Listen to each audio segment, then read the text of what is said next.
In this guide, I'm going to show you how to hide your activity from your friends feed on Instagram. This is Miguel from Just Boz, and before we get into this guide, make sure to like the video and subscribe to the channel with all notifications on for more content like this. It really does help out the channel and we'd greatly appreciate it. If you have any questions, just ask them down in the comment section below. I'm going to be doing my best to reply to every single comment down there.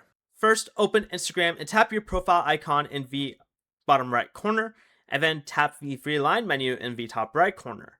This will open settings and activity, and you're going to want to scroll down until you see the option that says activity and friends feed under who can see your content.